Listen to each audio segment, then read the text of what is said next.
Accommodation number 1. Tapos, ito. Doon yung kitchen. Cabinets. Ang ganda ng cabinet, no?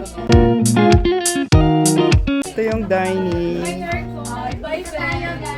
Ilalabas nga ako. Yan. Tapos doon, dagat. Ang ganda. Shower room.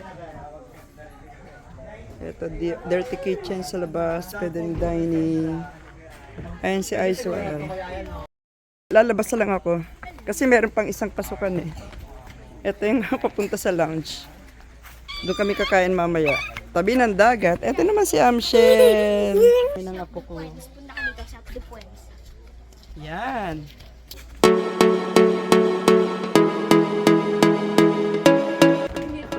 Ayun, nagkakagulo sila sa isang bedroom. Merong taas. Ang ganda eh. Hindi ko nasisilipin yun. Aircon dyan sa taas. Hindi po. Opo, ate ko na.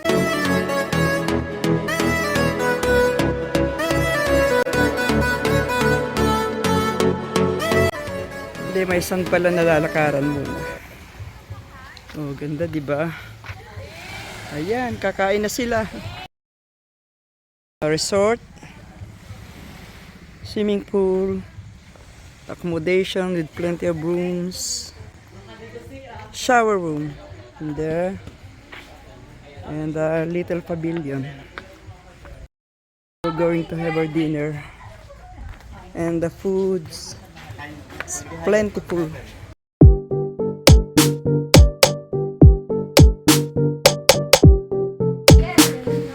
Ayan. Okay.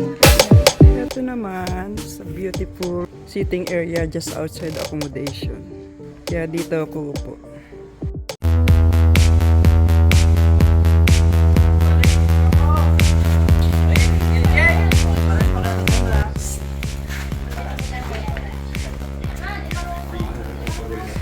Maraming plastic sa bahay, mga Tita, saan pa ilagay? mga tahanan,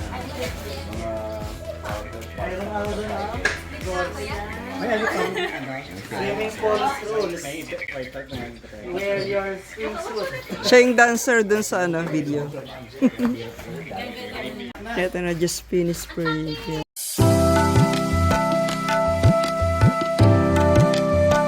Ito si Pastora ay nag-pray sa food kanina. Attack the food! Pwede mag-join sa isang plato yung dalawang is ano na. Ano pa naman natin eh. Kami ni Kuya Ta. Ate na. Nang sokay na tayo sokay.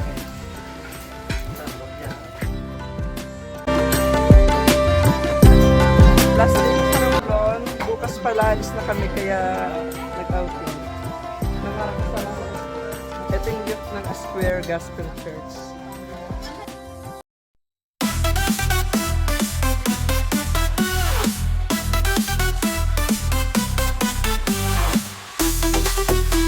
Kain ka na.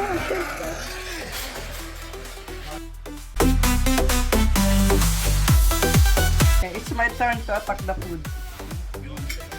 Ito ang aming pastora. Si Amshel.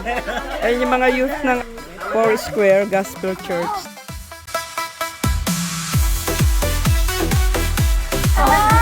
Kailangan mo din ang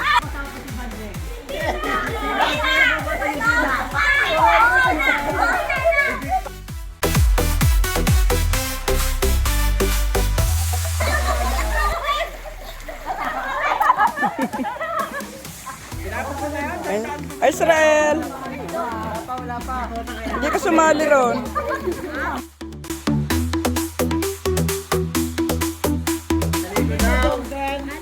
Ganda rito.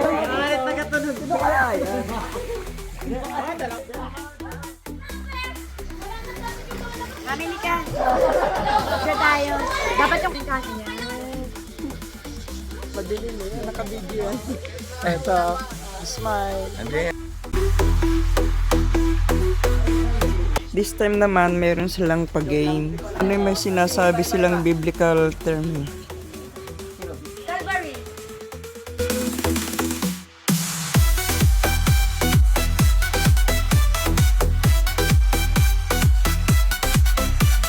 Let A letter. Titus. Ay, wala. Bakit ikaw nauna? Pauna nga. Timothy. Timothy, oh.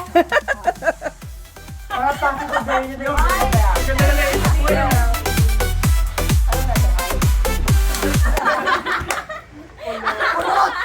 Pulot.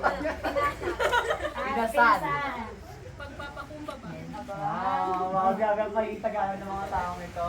Grabe.